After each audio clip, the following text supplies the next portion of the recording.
Hello and welcome to The Take. I'm your host, Chesley McNeil. You know, each weekday we look at the stories making headlines, but then we bring in the experts from our community to give their take. Here's a look back at some of the top takes from this week and how those in the know are seeing the stories that impact you.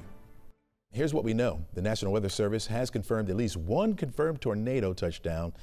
Now, this was in Henry County along Brandon Road. That's just north of McDonough. Along with the team at Henry County, we do know that a second National Weather Service team made it to Noonan and Coweta County to survey the damage there. The damage stretched for a wide area, and crews were out even this morning cleaning up that area. Here now to talk more about these storms is meteorologist Keith Stillman. He's the meteorologist in charge at the National Weather Service in Peachtree City. Good morning to you, Keith. Hey, good morning. All right, can you talk to us about this confirmed tornado in Henry County? Yeah, I actually surveyed that one yesterday.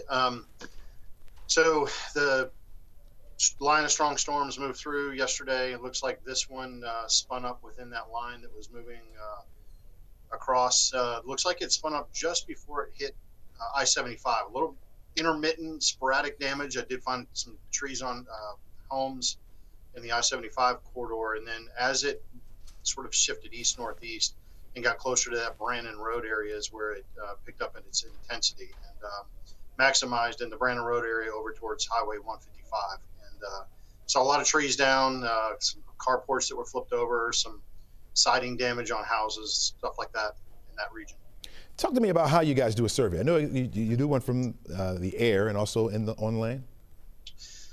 If we can get up in the air and look at things in the air, we'll do that. For weaker tornadoes, I say weaker. It's all relative, really.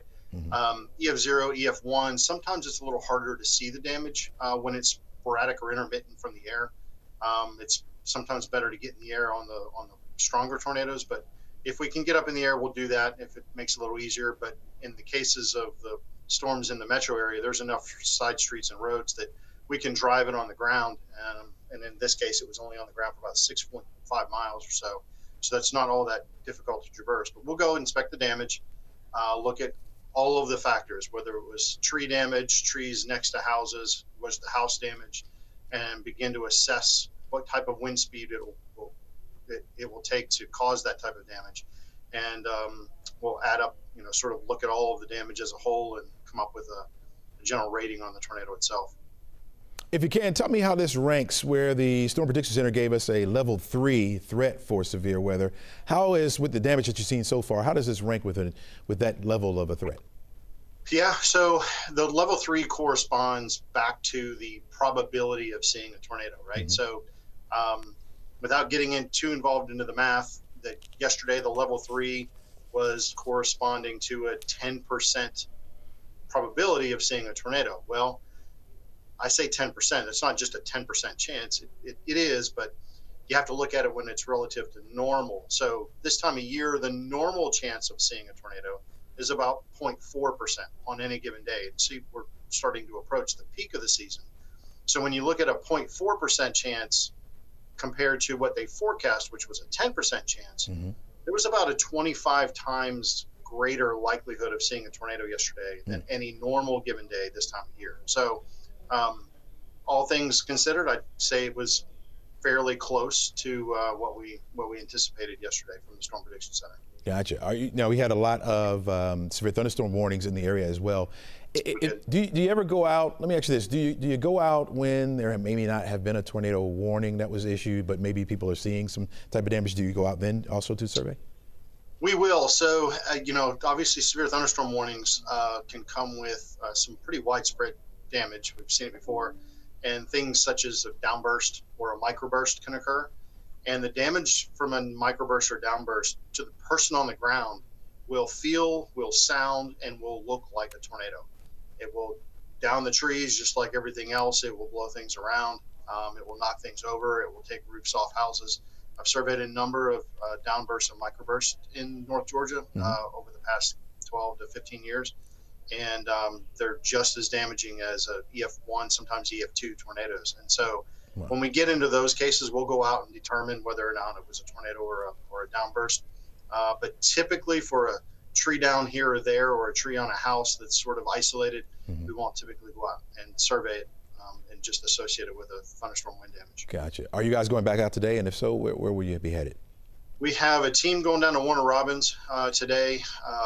We have our group internally that's finalizing what looks like it's going to be a tornado track in Coweta County. So that'll be a second tornado associated with this.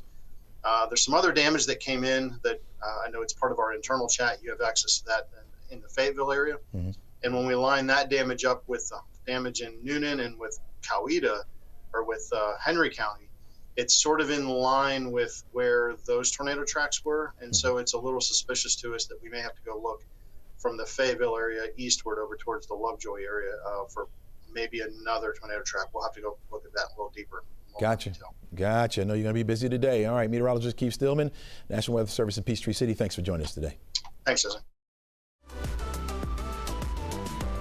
All right, if you drive around Atlanta, you're bound to find them. We're talking about potholes, folks. Yep, there they are. You can just be a nuisance, or it could be serious damage to your vehicle. In fact, it was a point that Mayor Andre Dickens' most recent State of the City address, in which he said that crews have filled roughly 30,000 potholes found in the street. Ryan Pizzelkowski with the Consumer Reports is here to help us ease the pain of those potholes, especially on our tires. And Ryan, I understand that you are from New York. Is that correct? Connecticut. We're located in the test track's located in Connecticut. Just north of New York? Yep. So you know about potholes, in other words, right? Yeah, we do. In New England, there's lots of potholes. The winter wreaks havoc on the roads, and this is pothole season right now. So have you had an experience with a pothole? Are you familiar? Luckily not, I'll say real life, but we've done some testing here. We made a couple of artificial potholes, and we did some slow-mo video works showing what happens when you hit a pothole with, a low-profile tire and a tire with a little more sidewall. Break down for us the cost on your wallet, right, of a pothole. Yeah, so, wheels and tires are expensive. Everyone knows this. Wheels are even more expensive, and then your car itself is extremely expensive. So, avoiding potholes or, trying to mitigate the impact that you hit the pothole at can help reduce the damage done to your vehicle, your tire, or even your wheels. So we recommend slowing down, no sudden movements of the wheel. There might be a car next to you. Swerving is not going to help anybody out. But slowing down, lowering the velocity that you hit the pothole at can help reduce the damage done to the tire, wheel, and even your suspensions. And even when you hit a pothole, sometimes you'll hit a pothole and it doesn't sound good, it feels bad. But you can look at the tire afterwards and take a quick look at it, and it might look fine, but there can actually be internal damage in the sidewall that you can't see. So we recommend if if something feels amiss afterwards, the steering is off a little bit, or your alignment, out of whack a little bit, to definitely take the car, have the wheels, tires, and suspension checked by a professional. Look, yeah. You mentioned the speed. Now, sometimes, and I've experienced this, you can't really see it, especially at nighttime, and you hit that pothole, you're like, whoa. Is it more the speed, or is it more the size, or both? It's all factors. The size of the pothole, how deep it is, how big of a wheel and tire package your vehicle has. A large truck has a bigger tire, so larger diameter, so it might roll over that pothole a little easier than a smaller car. Low profile tires with less sidewall, are very prone to damage because there's just less sidewall to cushion that blow. And that actually happens as the tire pinches itself between the road and the rim, and it ruins the sidewall. And a sidewall puncture you cannot fix on a tire. The tire is garbage at that point. Oh, wow. You mentioned some other issues besides the tire could be affected by the pothole. Talk to us about a few more of those. Yeah, so you can. I've seen tires get punctured, ruin the wheel, and then throw the alignment off, your steering system. Even some really bad potholes, I've seen some subframe damage, which is getting further into the car's structural structure, and it just gets extremely costly. And it seems like a silly little hole in the road that caused all this, money out of your wallet. So, if we get in trouble with a pothole, what should we do? How do we handle it? So if you see one coming, try to slow down, not too erratically, because there might be someone behind you. You got to think about everyone else on the road too while you're approaching these things. But reducing your speed is the best thing to do. Just hold on to the wheel firmly and just drive through it. And afterwards, take a peek at the tire. If there's a bubble or a cut in the sidewall, you definitely have the tire inspected. You could have ruined the tire, and you could still be holding air, but you could have ruined the tire. Maybe like $250 a pop, huh? It can be anywhere from $200 to $300 a piece of tire, depending nowadays. A lot of cars are coming with, higher trim models are coming with bigger wheels, which means less sidewalls, more expensive tires, and they're expensive. Oh my gosh, yeah. Just fix them. We just want you to fix them, right? That's all we want you to do. Yeah. All right, Ryan Pilskowski, thanks so much for being with us today. Really appreciate it. There's no fooling today from Georgia's own credit union. They've lit up their 400-foot-high sign to say, "Feeling foolish?" ? As a fun reminder to be on the lookout for pranksters and tricksters on this April Fool's Day. The sign atop of 100 Peachtree will be illuminated till just before midnight. Feeling foolish? Here to help us understand this day of silliness and fun is Emily Hampton Moore-Ash, an author and adjunct professor with Johnson & Wales University. Welcome to the show, Emily. Thank you. I'm so glad to be here. Absolutely. How did this day, April Fool's, come about? So the origins of this day can actually be traced back to the 16th century in France, when the New Year was still celebrated on April 1st. But then Pope Gregory VIII introduced the Gregorian calendar, which moved New Year's to January 1st. So most people adopted the new calendar, but a few people didn't get the memo. There was no social media at the time, so it was slow moving. Mm-hmm. And then some people just flat out refused to acknowledge the new calendar. So the people who still celebrated on New Year's on April 1st were kind of picked on. People played jokes on them, sent them on fool's errands. And that's where they were referred to as April Fools. And that's where we get that day. Through the various centuries, that April Fool's made its way through Europe into England and Scotland, and then came to America with the English and the French settlers. And we have just kept that tradition going to today. Why do you think people find so much joy in playing tricks and pranks on people? I really think that when they're harmless, right? Like, we like to do little harmless jokes on people. It's just sort of funny. There is something about the human condition where we enjoy being pranksters. We enjoy being funny, what we think is funny.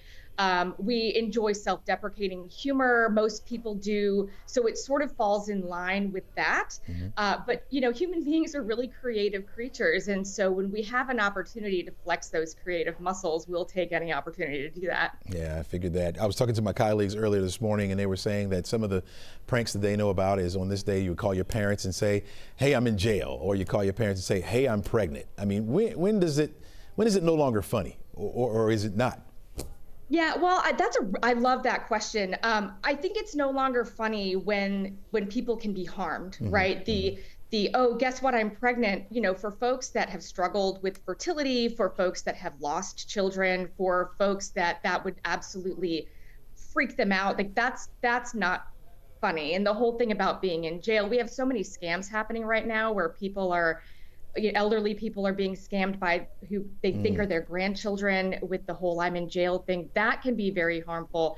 There are certain pranks, though, that are sort of funny, like short sheeting somebody's bed. And one of the new ones that I've seen is where you open an Oreo and you remove the cream filling and you add white toothpaste, which is really gross. But that's not necessarily harmful. It's funny. But yeah, anything that's going to really freak somebody out or put them on the defensive is something to stay away from. Wait, now you mentioned short sheets. What is that? Oh, okay. All right, kids at home, this is what you do. So you pull the comforter up, and then you take the top sheet and you pull it halfway and you tuck it under the mattress. So when whoever crawls into bed, they can't put their legs fully out because the sheet's too short. Oh, wow. Okay. That's I think I did that to my sister when we were young. I know I did that to my mom at some point and it didn't go over well, but it's still harmless fun. But yeah, that would be a harmless one, but yeah, it probably would annoy me, Right. My wife but we do have, I'm sorry, go ahead. Go ahead, you go ahead. I was going to say, we have some really funny examples of stuff that companies have pulled off in the past. I don't know if you guys remember. You might not have heard of this. Some people may have. In 1957, the BBC ran a story on the spaghetti tree. So at that time, pasta was a new delicacy in Britain. And the BBC ran a story showing Swiss farmers harvesting spaghetti from spaghetti trees. And what ended up happening was hundreds of people were calling the station saying, "Where do I get a spaghetti tree? How do I harvest it here in England?" And another really great one, if those of you who are my Gen X cohorts, in 1996, when Taco Bell took out $300,000 worth of ads throughout major markets and saying that they bought the Liberty Bell. Oh, wow. And they were renaming it to the Taco Liberty Bell. And like the Philadelphians were like not. Oh, yeah, of course. So there have been some really funny, large scale pranks that have happened.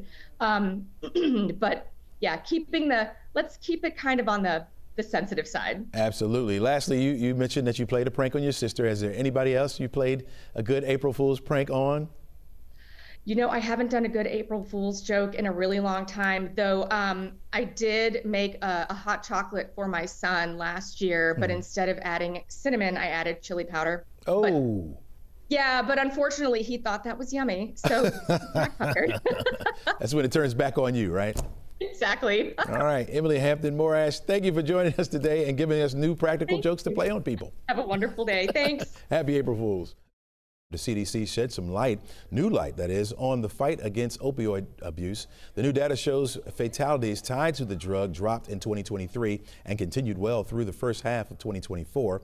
The national year-to-year decline in opioid-related deaths was just over 17%. In Georgia, that figure is even more dramatic, a drop in deaths at nearly 25%, with nearly 500 less deaths from opioids in 2024 than the year before. Here now on The Take is Professor Stephen Patrick, the chair of Embry's Department of Health Policy and Management. He's also the former senior policy advisor for the White House Office of National Drug Control Policy.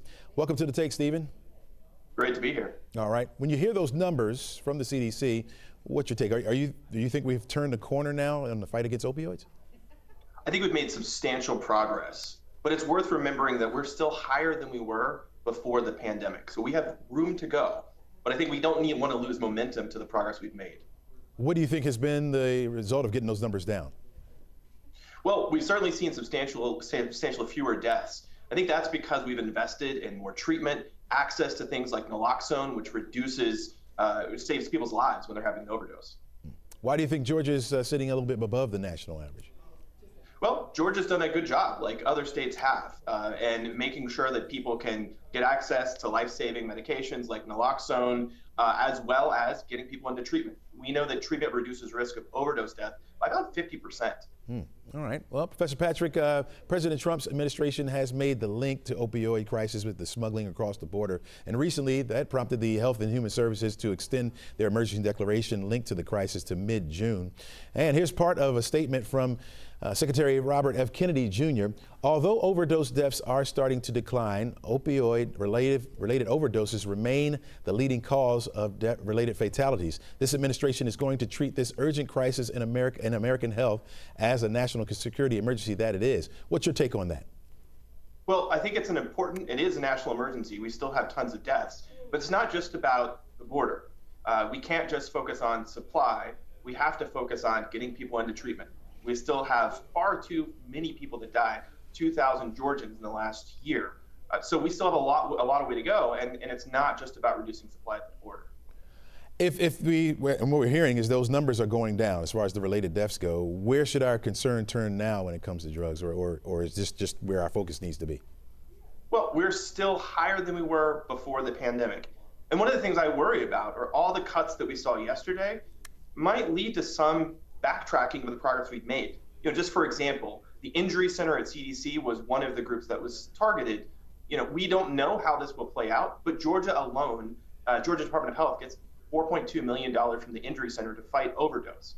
So we don't know exactly where this is heading, but I have a lot of concerns about what happened yesterday. So with the cuts, you think it get prompted to go back up? I worry about that. So I think we need to be vigilant. We need to focus on the things that we know that work, access to naloxone, and getting people into treatment. Are there any other drugs out there that we need to be concerned about? Sure. We've seen a rise of stimulants, things like methamphetamines and cocaine. That's something we need to be watching. And I think broadly, we just need to be monitoring kind of how we're doing, how we can make sure that we protect Americans from these epidemics that happen every few years. The reason why I asked that question is, like you were saying, if we focus too much on one, do we let the others go? You find that maybe being the case as well? Well, one of the other things, again, not to talk about, yesterday we saw a lot of things. The other thing that we saw was the National Survey on Drug Use and Health, which is the gold standard to know how substance use is happening across the U.S. That entire team was fired yesterday. So I worry about our ability to monitor emerging threats too. So you're right, we have to be broad in the way that we focus. We have to be thinking about more than one substance, but all of this breaks down into public health approaches that we know that work against all substance use crises. Last question for you. How does Georgia rank when it comes to not only opioids, but all these other drugs as well? How does Georgia rank? Do you know that? Well, Georgia's on par, right? So we know that Georgia hasn't been as hit as some other states like West Virginia and parts of the Northeast, and they have done better in terms of overdose deaths compared to other states. All right, Professor Patrick, really appreciate you joining us this morning and giving us your insight. Really appreciate that. President Trump opened up a potential constitutional dilemma, if you will. Right now, he's in his first few months of his second 4-year term as the nation's commander-in-chief. However, he's now making mention of at least thoughts of serving another term in the White House after his current one expires in January 20th of 2029. People are asking me to run, and there's a whole story about running for a third term. I don't know. I never looked into it. They do say there's a way you can do it, but I don't know about that, but I have not looked into it. I want to do a fantastic job. We have 4 years, just about, almost close to 4 years. All right, we brought in our expert this morning, Andrew Gillespie, Associate Professor in the Department of Political Science at Emory University. Welcome back to the show. Thanks for having me. All right, President Trump says there's a way he can do it. Do you think there's a way he can do it? Is it true? No, I don't think there's a legal way that he can do it. When the United States ratified the 22nd Amendment, they were doing so actually in response to the norm violation that President Franklin Roosevelt did when he ran for 4 consecutive terms. And this was an opportunity for President Roosevelt to expand the powers of the presidency. So he took advantage of the crises of the Depression and of World War II to make the case that America needed continuity in leadership. The issue is that there had been a longstanding norm created by George Washington that presidents served only 2 terms in power. And founding fathers like President Washington and President Thomas Jefferson had all made the comment that, when you serve more than 2 terms, you're now starting to slip into monarchy. And so there have always been concerns about the United States being distinct from Great Britain, and actually also sort of highlighting democracy and trying to eschew autocracy. And so when Congress is debating the 22nd Amendment and the first step of that ratification process, people were very clear that they were doing this because they were worried about a potential slide to autocracy. And they're also very clear that presidents can only get elected twice. So it's possible to serve more than 8 years in office, say if you succeed a president, let's say a president dies in office and then the vice president is elevated, that president can then serve 2 terms in their own right. But there really isn't a way to get around it. I know that President Trump's legal team is looking at other ways of getting around it, potentially running as J.D. Vance's vice president and having Vance kind of resign and elevating Trump to the presidency. But the 12th Amendment precludes anybody who is ineligible to be president from running for president again. So I think the only real way to be able to do it is to amend the Constitution, and that's going to be a really tall order. You can't get 2/3 of the House and Senate to agree to this, I believe. And even if you could, I'm not sure that you could get 3/4 of the states to then ratify this. Jeez. So you sound like it's lock solid that he would not be able to do it. And you mentioned a couple of ways that he could get around it. I was going to ask you about him becoming vice president and then going that way. But you're saying in the Constitution it says that you're prohibited from doing that as serving president already, right? Yeah, so I mean, he can try to make the case that he should that the Constitution should be amended. That's actually probably the most legal way to do it.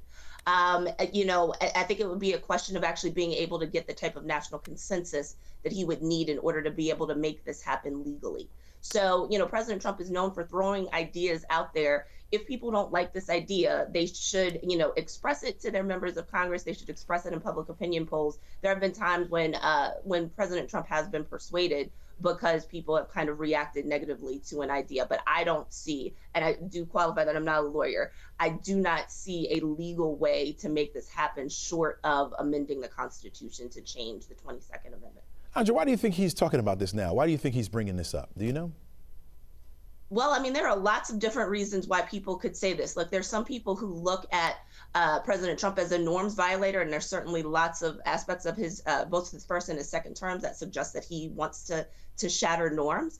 There are people who are concerned that with his election in 2024, that America is sliding to autocracy and that he's challenging democratic norms in a way that could be destabilizing and weakening of our American institutions. And then there are people who look at his personality, right? He likes to kind of stir things up. There are other people who might make arguments that the idea of trying to be a third-term president is a way that he would try to be distinctive from other presidents, barring Franklin Delano Roosevelt, and that this might be, in their interpretation, just another piece of evidence for his narcissism.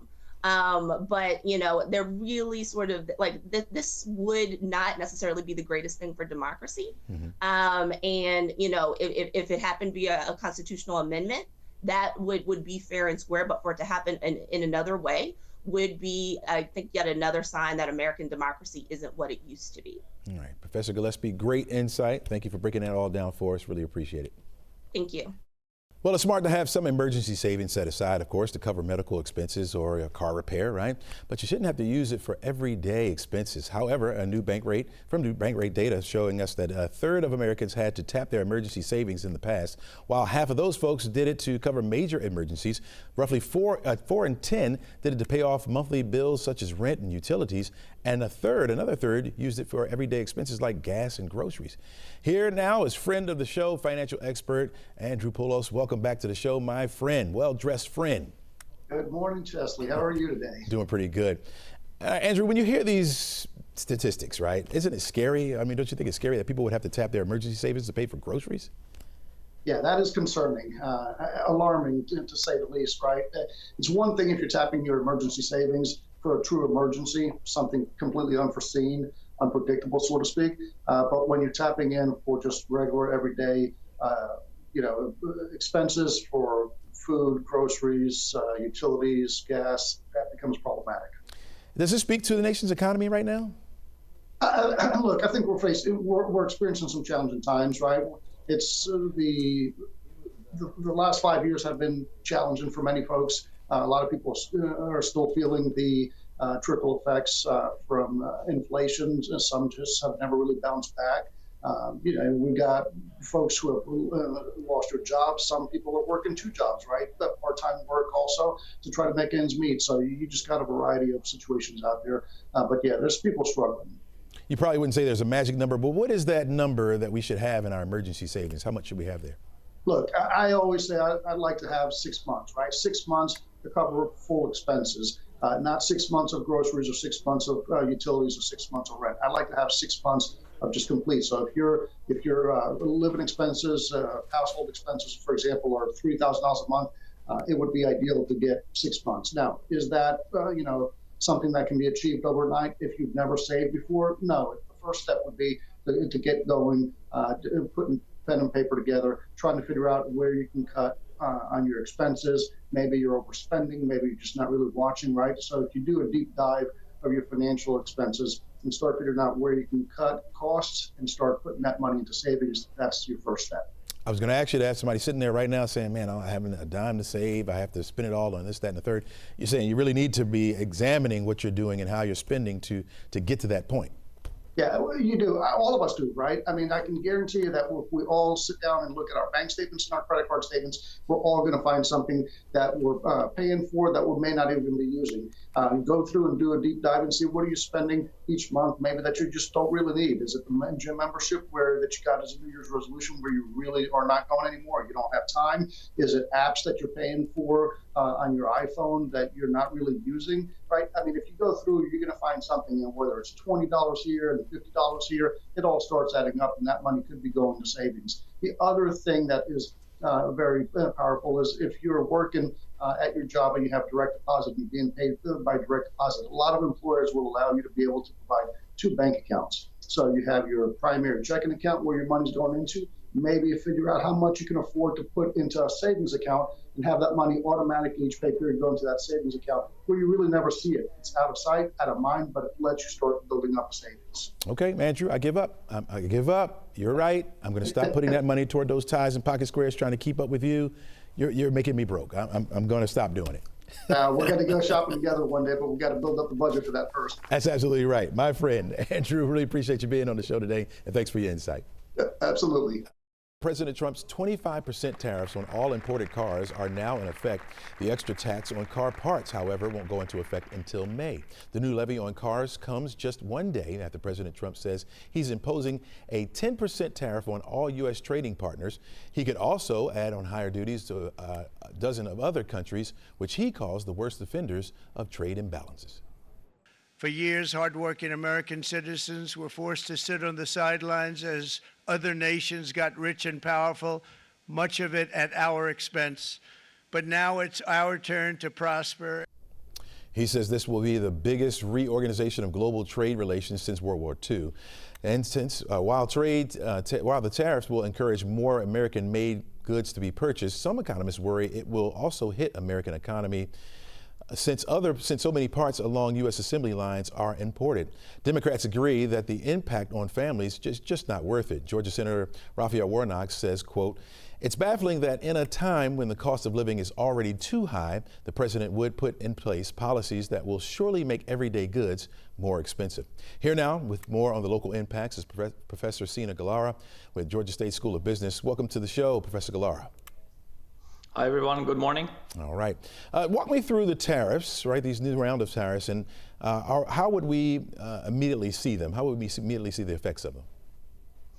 Well, the phrase that comes to my mind a lot is tariff-mageddon. We just got a lot of tariffs on a lot of countries, massive amounts. China, for example, already had 25%, and they got another 34%, so 59%. And these are pretty unprecedented. You call it tariff-mageddon. I mean, that sounds really bad, Professor. Have you ever seen this kind of activity before when it comes to tariffs? No, this is unprecedented. I mean, you probably have to go back, more than 100 years to see something like this. We've had pretty high tariff periods, but not for a very, very long time. And on whether it's good or bad, you basically are looking at a lot of products getting expensive really quickly, and inflationary pressures, and it might actually even lead to some recession fears, just because many domestic operations also depend on foreign parts and imports and inputs. So once all those are more expensive, in a short amount of time, there's nothing you can do other than passing some of those costs to consumer and also cutting back on your production as the consumer also gets tapped out and they'll be consuming less.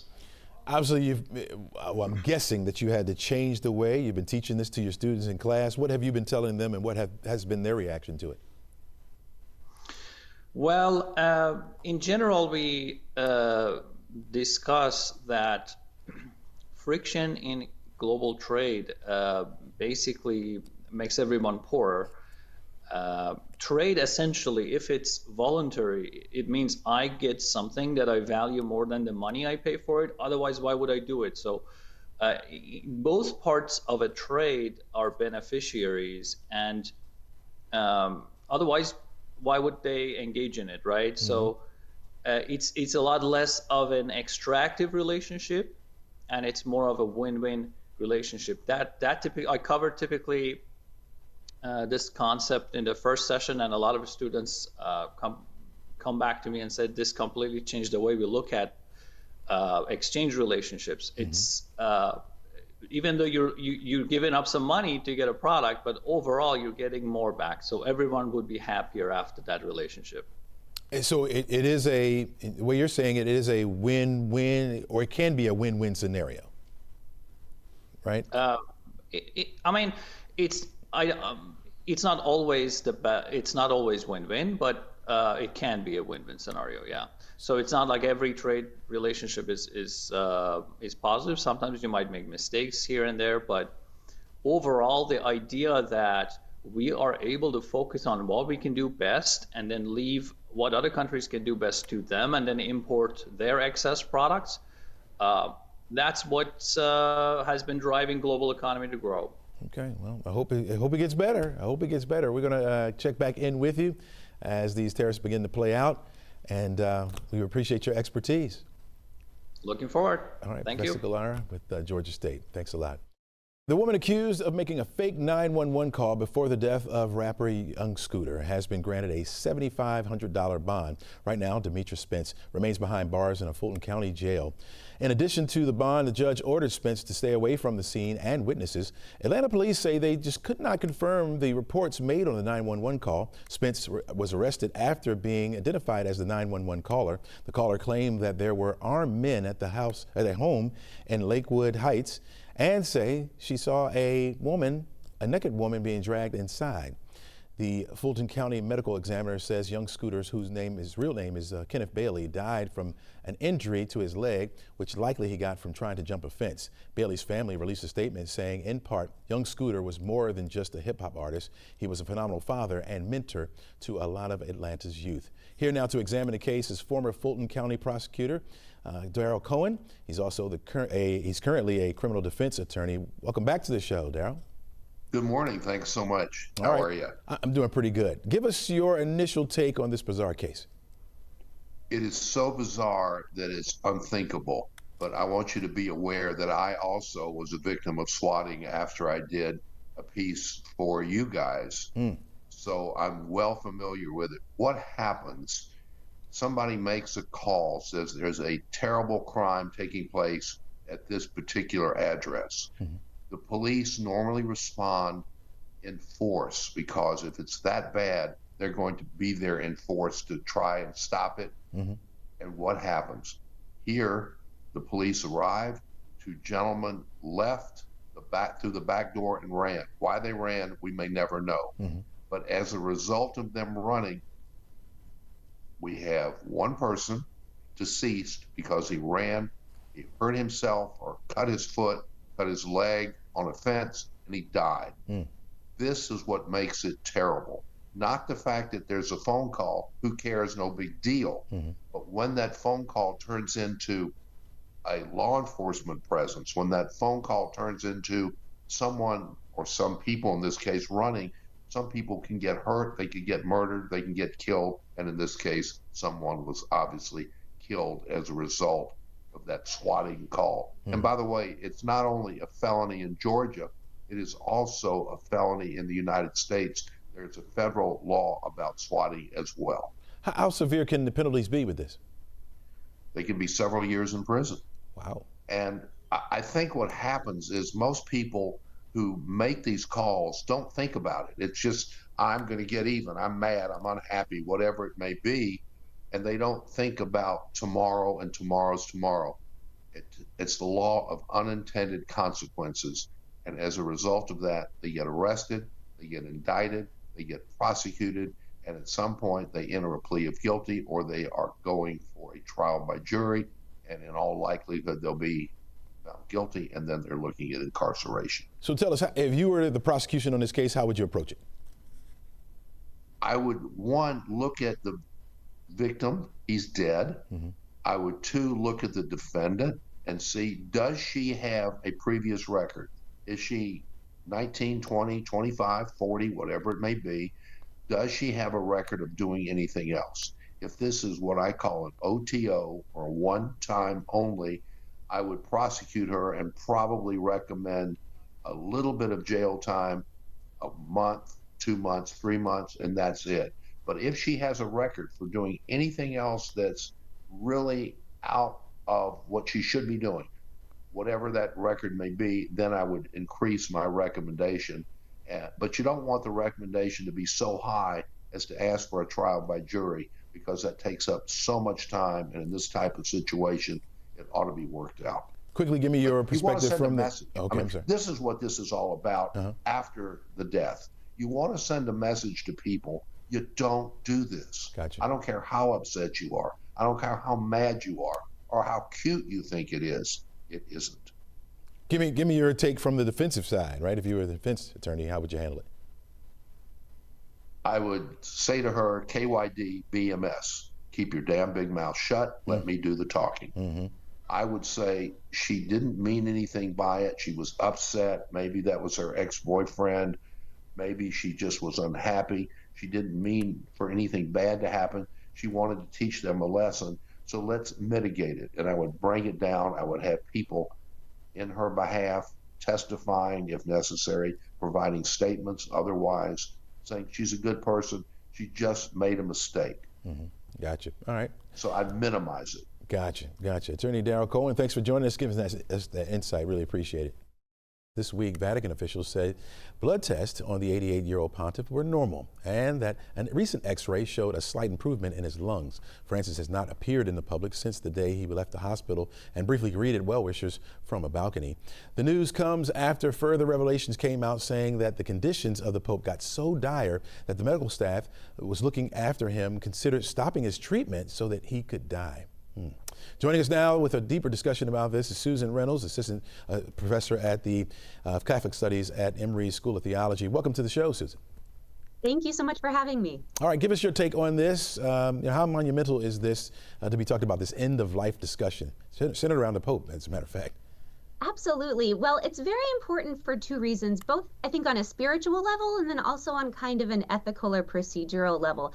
Spiritually, ever since Pope Francis was elected in March of 2013, a real theme of his papacy has been sort of nearness to the poor, nearness to those who suffer. So it's been poignant, I think, for Catholics all over the globe to feel through prayers, through attention to the updates on his condition, a sort of nearness or accompaniment of Francis, who is so beloved across the globe.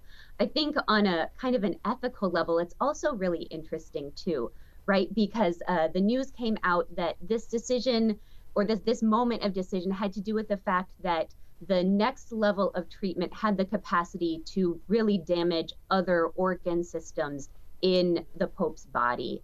And so he wasn't in a coma or in a situation where they were thinking of kind of suspending life support. That wasn't the situation. The situation was, okay, if we continue with the next round of treatment or sort of the next escalated level of treatment, there could be other potential, even more dire side effects. And so at that point, a judgment call is made and you rely on the expertise of the people in the room and what you know at the time. Susan, do we know if he was included in those conversations? I do not believe that in that particular moment he was. I believe he had delegated his decision-making at that point to a very trusted nurse of his. But throughout most of the rest of his stay at Gemelli Hospital, he was very much at the helm of the ship, so to speak. Reports do say that he had signed a letter of resignation in advance to be used in the event that he became incapacitated, which is very interesting. And we know that, of course, that letter of resignation was not invoked. And so any sort of unconsciousness that he was experiencing during his treatment, it would have been temporary. Has he spoken on regarding end-of-life situations and the kind of treatments which are permitted by the Catholic Church? Has he spoken on that? He's Francis, like his predecessors, and like sort of the teaching arm of the Catholic Church in general, has been fairly consistent about the need to speak out against forms of end-of-life treatment that he would qualify as euthanasia. The assisted suicide or the assisted killing of somebody who's in a situation in their lives where they feel their pain is so great that they cannot go on. He, like his predecessors, has been very consistent that the Catholic Church doesn't permit such things, in part, I think, for Francis, because he's so aware of the way that capitalist systems and corporatized systems intersect with those kind of decisions to really marginalize the agency of those who are in situations of suffering. The idea that it can be sometimes cheaper, so to speak, to put it in really crude terms, to take someone off life support than it would be to provide them life-sustaining medication. He's very, very critical of that kind of capitalist sort of management in healthcare. And so in that sense, the Catholic Church, and he's been consistent on this, is not in favor of euthanasia. But in terms of medical intervention toward the end of life, I think that there's a real sense among Catholic ethicists that a lot of these decisions are highly contextualized, are made in the moment, and a lot of different contributing factors go into them. So it's rarely, if ever, a kind of a black and white situation. Yeah, I can understand that. All right, Professor Susan Reynolds, appreciate you joining us. Have a great day. My final take, brick and mortar stores closing is nothing new these days, right? But the latest one on the list has me a little bit concerned. Advance Auto Parts has planned to close over 700 stores and 4 distribution centers by this summer. The retailer is not completely going away. It says it's just retooling its retail strategy. In other words, can't compete with internet sales, right? Parts are just cheaper online. That's the way it works, right? But it makes me feel like we're becoming less handy. I guess the better the technology, the less we have to do. Makes me sad, This could be the end of fathers and sons changing oil or changing tires on cars together, right? Replacing windshield wiper blades or adjusting brakes. Sitting down, changing the screen protector on your phone just doesn't seem to have the same feel to it. It doesn't strike up the same kind of conversation you have working on a car. Just call me old-fashioned, right? I remember the day. Have a great day, folks. Remember to encourage one another today.